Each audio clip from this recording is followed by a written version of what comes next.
What planes would be used if World War III broke out? Hello, viewers. Today we're talking about the threat of World War III and the aircraft that could be involved in such a large-scale conflict.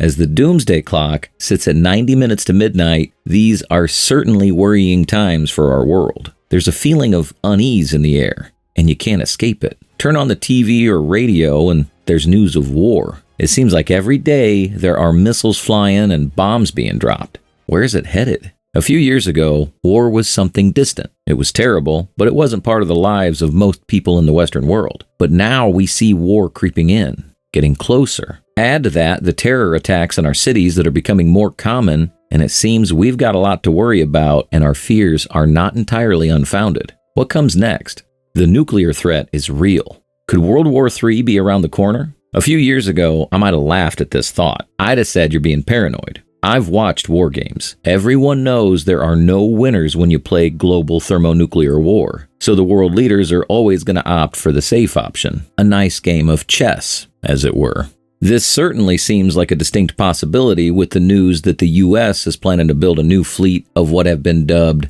doomsday planes to act as mobile headquarters in the event of nuclear war. These Night Watch planes are purported to cost around $13 billion.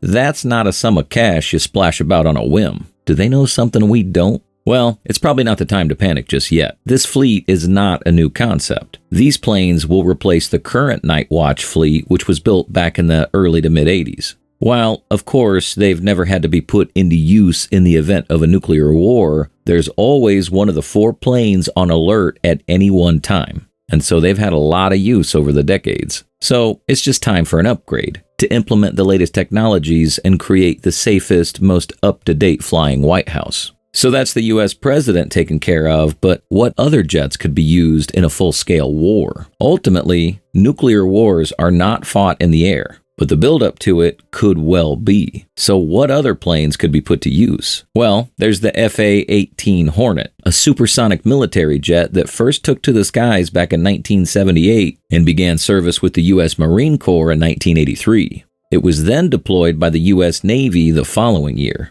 This aircraft has long been involved in air-to-air and air-to-ground missions and was a major player in the Iraq War and the Gulf War. It's a tough plane that's easily repaired. This fast repair turnaround is perfect in a war situation when it's vital to get those planes back in the air as quickly as possible. Then there's the FA-18 Super Hornet, the Hornet's big brother. Larger in size with a greater fuel economy, it's known for its precise striking ability. It's the most advanced multi-role carrier-borne fighter in the world, and while it's been around since the 80s, it's unsurpassed in terms of performance. Next up, we have the F-35 Lightning, the iconic supersonic stealth fighter, perfect for under-the-radar surveillance and reconnaissance missions. Used by the U.S. Marine Corps, U.S. Navy, and U.S. Air Force, it has the rather terrifying accolade of being the most lethal fighter aircraft in the world. And let's not forget about the F-16 Fighting Falcon. With its compact design and unmatchable weapons integration, compared to other fighters, it's a low-cost alternative that packs a real punch. Any more?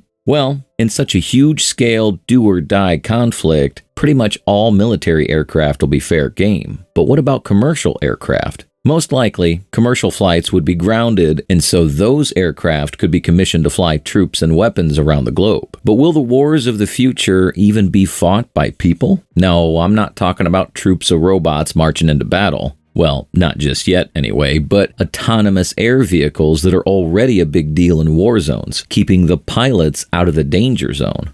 AI is big business right now, and it has so many implications. Yes, it can help you design your company logo, write a bedtime story for your kids, or make your face look pretty in all your photographs, but AI is far from being a trivial toy or a cheap way for businesses to manage customer service. Artificial intelligence is being used to control military drones and determine targets. With a combination of AI decision-making and self-flying vehicles, no one has to sit in the cockpit risking their lives. But already, there are questions. Who's to blame when the AI gets it wrong? If people die due to a programming error, will the programmer be held accountable? What software developer would want to take on that level of responsibility? I'm sure I wouldn't. Then there's the opportunity to blame AI error for intentional attack.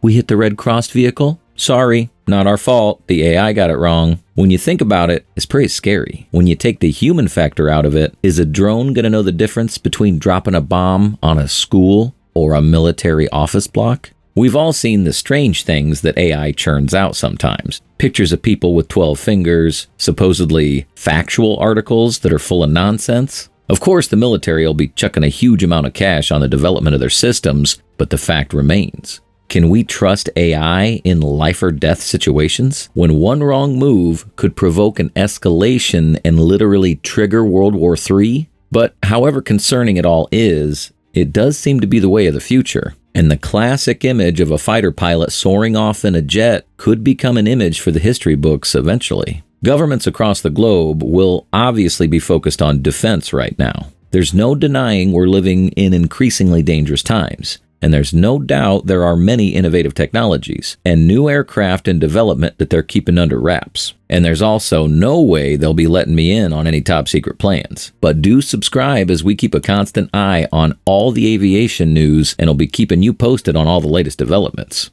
So ultimately, any and all planes could be involved in World War III. I'm not trying to be a scaremonger. I'm just here to give my opinion and thoughts, but the threat of a large-scale war, to me, seems increasingly likely. And I'm not the only one.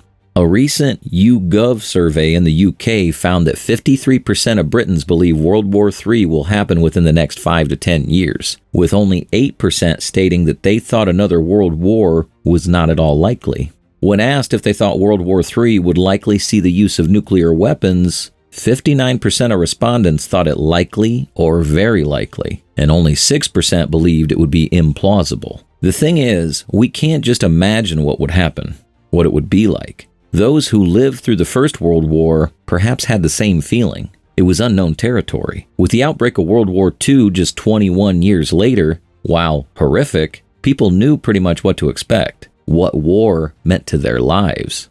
Now, nearly 80 years later, most of us have never experienced wartime. And for those who did, a world war now is going to be a totally different ballgame. Back in the 40s, nuclear weapons development was still in its infancy. Now, 9 countries possess nuclear weapons with the power to cause catastrophic destruction.